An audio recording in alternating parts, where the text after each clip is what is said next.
Why everyone is buying iPhone now. Researchers hypothesize that the same brain regions that religious pictures stimulate in religious people also engage similar regions in Apple product enthusiasts. I recently purchased some Apple goods and I'm not sure if the product or the hoopla around it convinced me to buy it. Allow me to discuss the elements that respond to the query, why do people buy iPhones? I'm watching split-screen YouTube videos on how to best use an iPad in tandem as I'm using an iPad to communicate with you. The fact that I had to look for that makes it humorous.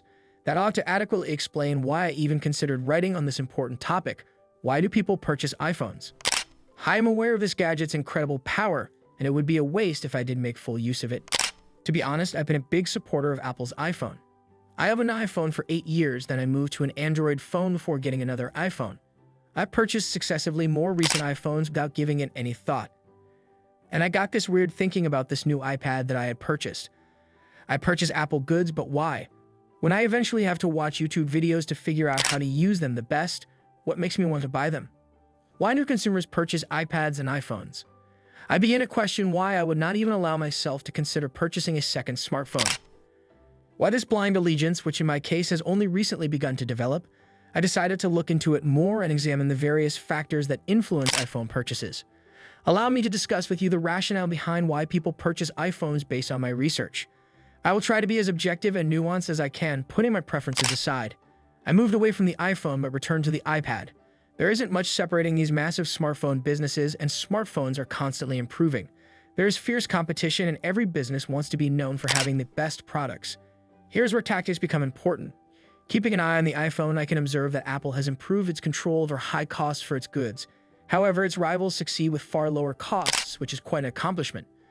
I used an Apple iPhone 7 Plus for my entire time at B school, and I had a great time experiencing it.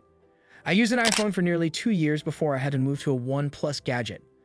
Even while I think the One Plus phone is incredibly good and fixes one of my main complaints about the iPhone, the battery life, my focus is actually on the next iPhone release. To be honest, ever since switching from the iPhone to One Plus, I felt like I've taken a step back. And it wasn't hard to see that I had been duped, or rather, seduced by Apple's marketing and offerings when the marketer in me took the time to properly examine my perspective. It was mind-blowing that I was being marketed to by a group of really amazing marketers, and it wasn't even pushy, which is why I felt compelled to disclose it on my blog. I consider myself to be quite responsive to seemingly subtle marketing cues around me.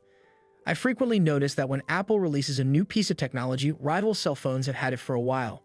However, each time a new smartphone is released, I see the iPhone making a significant amount of sales. A question worth $1 million.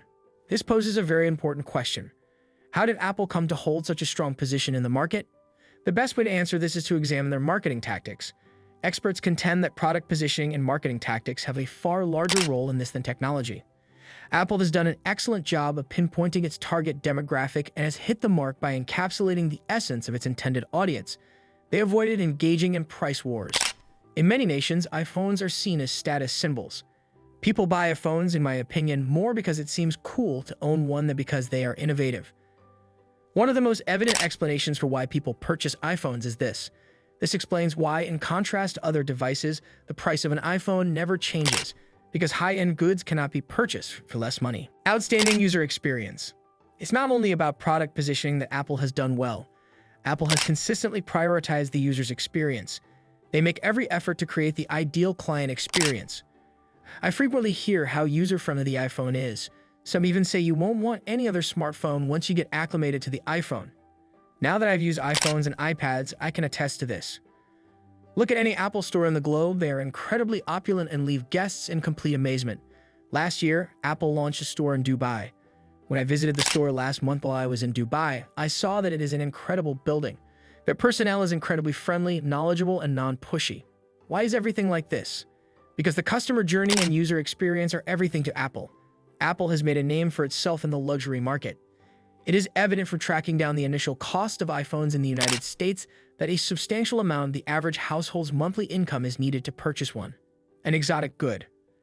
The two cornerstones of a luxury product are superior customer service and product positioning. A luxury good is more about the mental narrative that the buyer creates for himself. You're purchasing the emotion attached to the goods, not the actual item. They connected the iPhone to luxury quite well.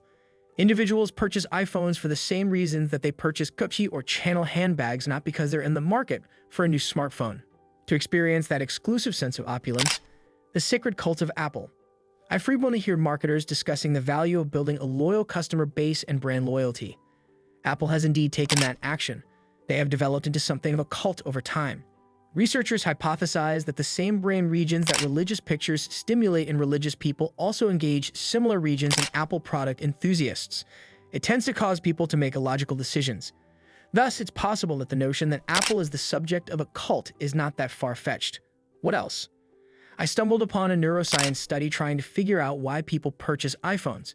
It was determined that there is a brain function that causes an urge for an update. Improvements for practically everything. Permit me to elaborate on it for you. Planned obsolescence and neuromarketing. After doing some research, I discovered that Apple launches a lot of goods one after the other with minimal improvements. People become insane over that. Research has validated this. This is a result of Apple's awareness of our innate desire for updates. Neuromarketing is the term for this kind of advertising. It affects the brain, and this is just how you and I are wired. This results in a phenomenon known as comparison neglect. It occurs when customers choose an improved product over their current one without pausing to consider its merits. This propensity is closely related to planned obsolescence, which is the practice of producing products with a purposefully brief lifespan and rapid obsolescence. I recently learned that with the release of newer devices, Apple purposefully slowed down older iPhones with updates. This realization makes a lot more sense now.